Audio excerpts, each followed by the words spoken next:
Here we go with the Wood Elves Wild Riders running in, ready to charge, versus the Beastmen, Zangors and Chariots. Finals of the SFT I hosted. Oishi versus Nerexa. And oh boy, is this a build. And this is pretty much the duel of fates, right? You always have Wood Elves and good old Beastmen right at the end. I've seen this at the end of so many tournaments, and it's always so weird. You either get rushes from both, you get a bunch of bows and rush from Beastmen. Malagor is usually the pick from what I've seen. It's between Malagor, you could also go Doombull, Rush with a bunch of herds, but this is pre-nerf. After nerf, we'll see. Wild Riders going straight in, and I like the pick of the Chariots. But I also love the pick of the Wild Riders going immediately in. This is micro-intensive game right away. Flock of Doom, perfect right there. That's 3 Wild Riders, that's 3,000 value. 3,000, maybe 33, depends if they have the shields. And the Wild Riders winning out. You got the Spellweaver casting Melikoth's Sisters of Thorns without the, without the Shield of Thorns being provided on those sisters. They're going to take some heavy damage and heavy losses if they're not careful, but Nerexa here is no slouch. Going up against Oishi of all players. Man, Oishi is just a monster. Locke's Blessing, which is very interesting. I've never used the ability, but I can see its application here. Especially if you want to, do some kiting with that, maybe sneak in the sisters or the Wild Riders. That could be some nasty stuff. I've seen it done to me, which is pretty nice. Good charge there, and those were sisters too. Sisters had some nasty charge. I mean, maybe it was it was a bit of a hill charge, so that might be why. Nice downhill charge. This map is very hilly here on the Changer's Madhouse. More units coming in. I don't see any Eternal Guard here from Nerexa. And I think that's a bit of a mistake right now, because the only... maybe. I mean, Dryads would actually help out a lot dealing with these Ungor Spearmen, which are pretty much the biggest problem for Nerexa right now. Oishi coming in with the Centaurs finally, catching some of these Sisters of Thorn on the charge. Not as much damage as I thought they would do. And I thought they were doing healing, but it turns out that's just the Shield of Thorn's ability going down. I thought Earthblood was being cast on him or something. I was like, he brought a Spellweaver with Shadow, so that's a bit strange. Malagor trying to go in for the Spellweaver snipe. But, I don't know. With Wild Riders there to back her up, there's a lot of units there backing her up.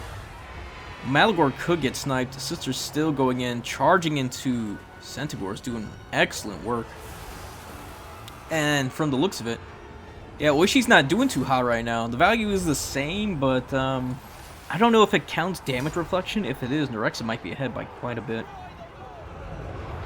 And a lot of these units of Oishi's here are finally routing, and that's what he needs right now. And by he, I mean Nerexa. Nerexa needs lots of routing to go down. Centaurs coming in, still the boogeymen of light cav charges.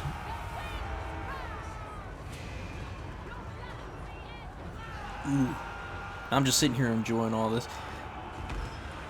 Oh, and the Chariot's still able to grind out. Their high armor is just nuts. For 750, they're still damn good. They usually get they usually do pretty damn well. I would say minimum, I usually get like 1,000 on them if I want to bring them out. They do absolute work. They got some nice staying power, good armor. Will rip through chaff and elite infantry alike. Nice little charge here from both players. Centaurs. I think it's still, even with the wild. Oh man, just look at that.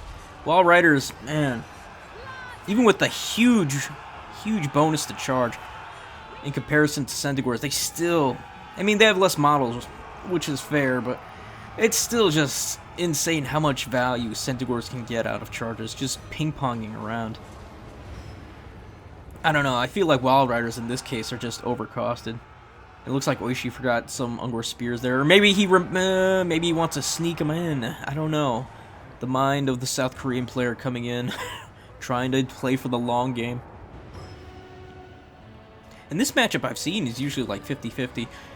But But with the nerfs to Beastmen, I don't know. I don't know anymore. Ungors, Centaurs, Herds, all these things got nerfed pretty heavily. I say heavily, but they got pretty much. Centaurs as each also. But even then, is it still enough? Will the Rush faction fall? We shall see. Oh, look at these Centaurs.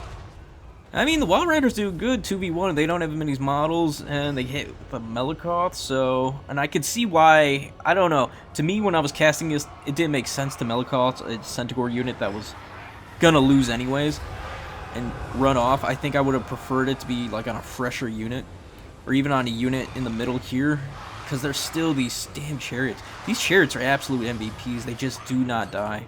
They're sitting there blocking charges. They can tank for a bit while the Centaurs come in for the counter charge. Malagor being able to do flock for... I don't know if that was the best flock of doom, but it is getting rid of these nasty, nasty Wild Riders who are on the brink of death, but still.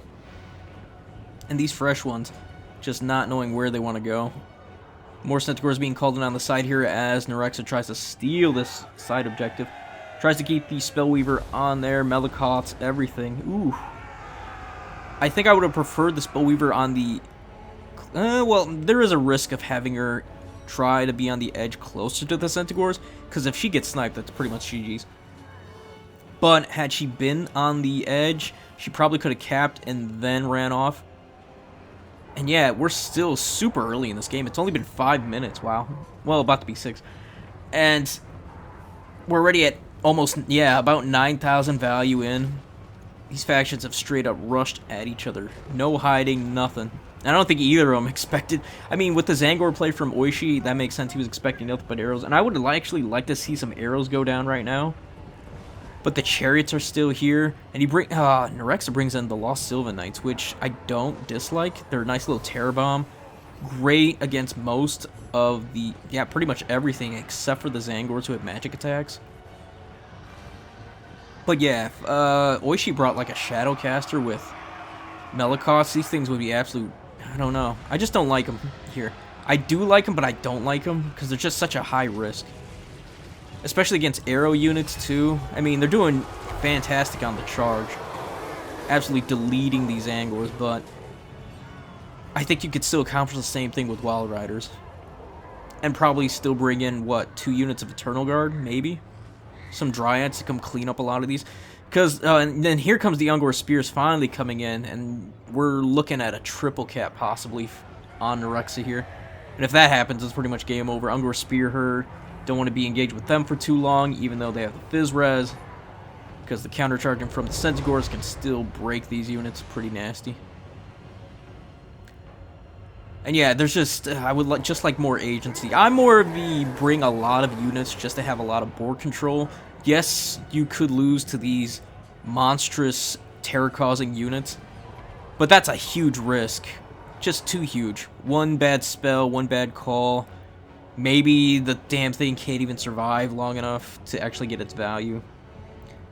And yeah, and here comes this beautiful charge here, hitting with the Sylvan Knights, destroying the shields, and then the Wild Riders come and clean up. I haven't seen any Glade Riders either, which is really strange. I think some Glade Riders actually would have helped out a lot here too.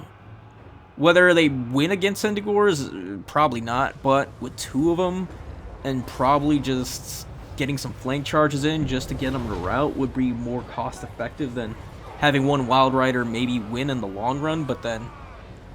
yeah, you just have Ungor Spears or something else. I don't know. There's just some weird plays. Some weird army builds. Like, the Lost Sylvans just seem to be, like, just a big mistake. Instead of having, like, Glade Riders come steal other side objectives, too, for cheap. And then maybe in combo having some Eternal Guard.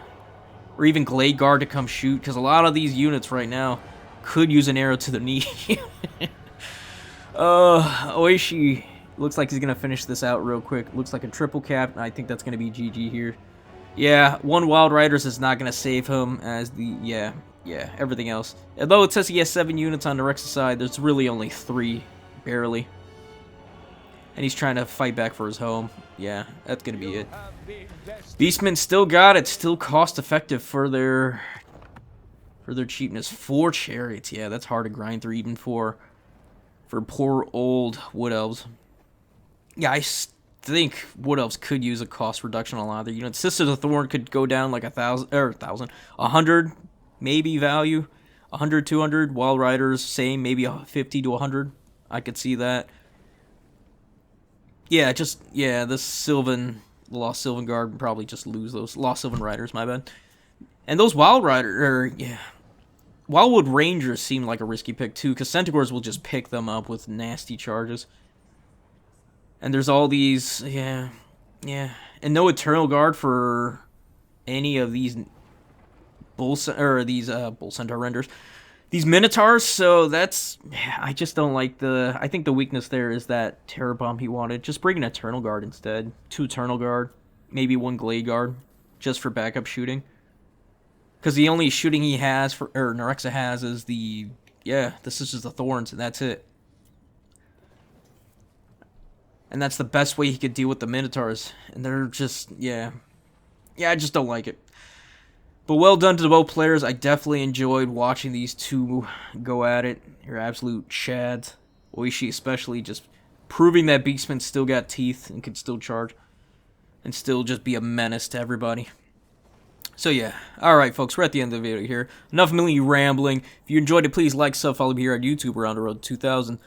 Come join the Discord so you can get hit up on the Total Tavern streams that we have for tournaments. Whether it's SFTs or anything else, or maybe you just want to watch some videos and show some love. I appreciate that too. Alright, with all that said, y'all have a good one. Peace, and goodbye for now.